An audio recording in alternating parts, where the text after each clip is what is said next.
Hey, thanks for tuning in and welcome to the third video in my Living in London series.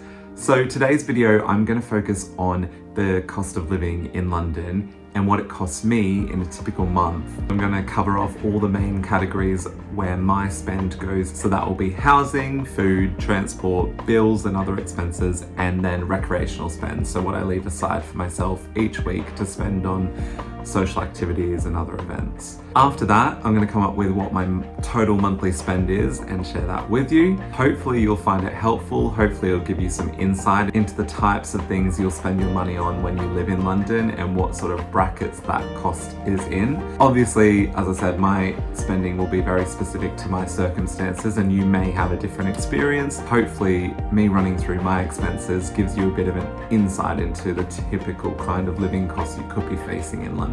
So let's kick off with the first category, which is housing. So I live with my partner, so we split our rent each month. We live in Highbury, which is in Zone 2, and it's just north of central London, so we sit one tube stop away from King's Cross, if that helps to build a picture. And Highbury's a great suburb. It's really easy to get across the city from. It's on the Victoria line, which is, obviously I have a biased opinion, but in my opinion, the best tube line in London. But yeah, we live in Highbury, and between us we pay £1,800 a month for our flat. What that gets us is a one-bedroom flat with an outdoor space a short distance from the tube. And our flat's actually been really well looked after by our landlord, so they've done it up recently. It's very modern, all the fixtures are new, and it's in really good condition.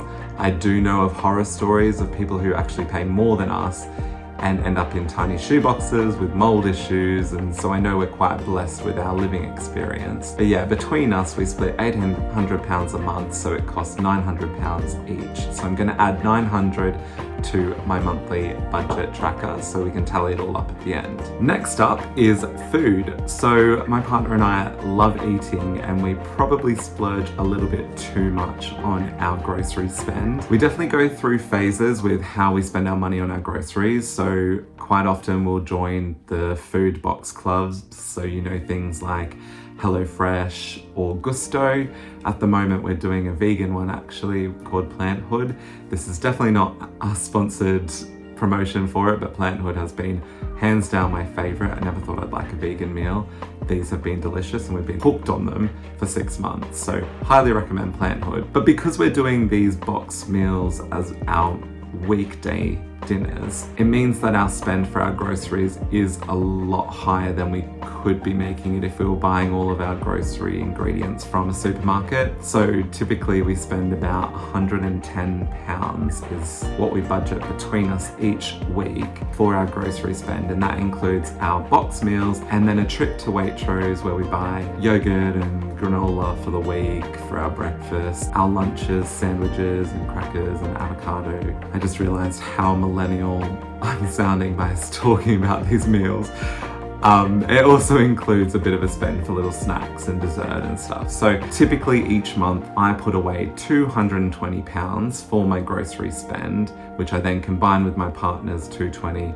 So we spend about £110 a week for 2 people. Next up is bills category. So bills wise in the UK, I feel we do spend quite a bit. At the moment we spend £170 each month, so total about £340 for a couple living in central London in our one-bedroom flat. That £170 each covers our gas, our water, our electricity, and also council tax. So council tax is something, if you're not familiar with it, something in the UK where you're essentially paying a monthly fee to the council to run the services in your local area, keep the streets clean, pick up your rubbish, all of that.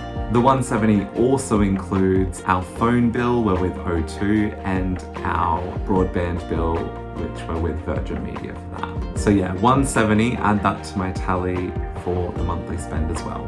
All right, next one is definitely a category that you're able to cut if we needed to do a bit more saving, and that is our subscription services. So each month I spend about £30, and that covers Spotify, Amazon Prime with a Hey You subscription, Now TV, and Netflix. So probably have a little bit too much of an addiction to the subscription services. But yeah, add 30 to my monthly tally. And the next one is recreational spend. So this is what I set aside each month for my social activities and, going out on the weekend, going to the movies, going to dinner, having a night out. So I try and set myself a budget of £100 a week. So $400 a month to add to the monthly spend. I will be honest, I do tend to go over this and I struggle sticking to the 100. It's probably because I struggle sitting around the house. So I'm always looking to book something in and get something in the calendar, which isn't good for saving money. So quite often I will stretch a bit more into the more 120, 150 per week. I think if you set aside 100 and are happy to do one social activity, it should be enough. Put about 400 away. That's what I do. But yeah, like I said, I'm not the best at sticking to it. Next category is typical spend for getting around London transport-wise. So this is for things like getting to work or also just going out, socializing, getting around the city. As I said, I live in Zone 2 in Highbury, and I actually work in Zone 1 in central London.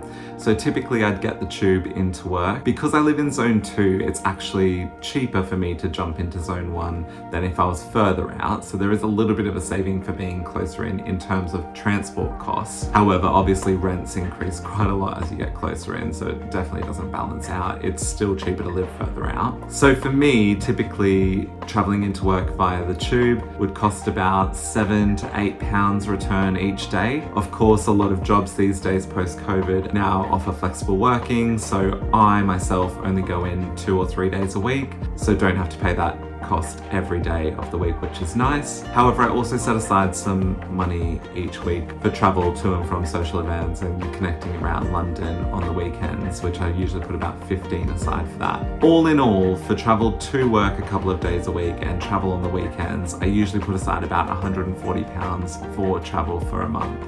So add that to the cost. So my total comes to £1,860 each month, so £1,860 for my living expenses each month. Obviously, that's before I put any money away for savings or for holidays, which you're probably going to want to do when you're living over here. These costings are very specific to my circumstances. So I live with my partner, and that definitely makes things a lot cheaper, especially when you're splitting things like rent and bills. So typically the average cost for a rental in Zone 2 for a 1-bedroom would be around £1,950 a month. If I was paying that on my own, I would not be able to afford it. It would definitely just blow it out of proportion.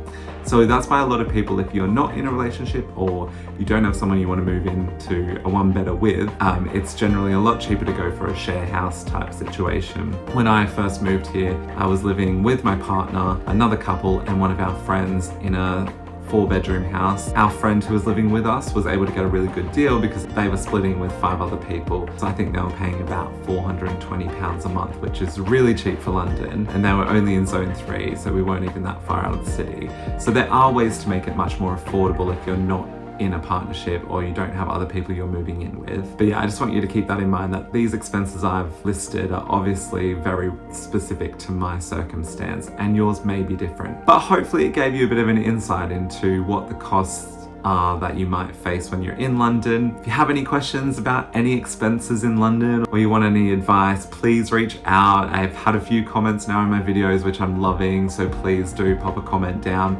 I'd also love to hear if you have a totally different experience or if you think my costings are completely wild, because I'd like to know if I need to rein it in or if I'm getting the best deal in the world. So please do let me know down below as well. Hopefully you're still finding these videos helpful. Hopefully you're getting some good insight out of them. If there's something specific you want me to cover, please get in touch. Like I said, again, I'm gonna push it one more time, but please put it in the comments below, because I'm really keen to make sure this Living in London series is as helpful, informative as it can be.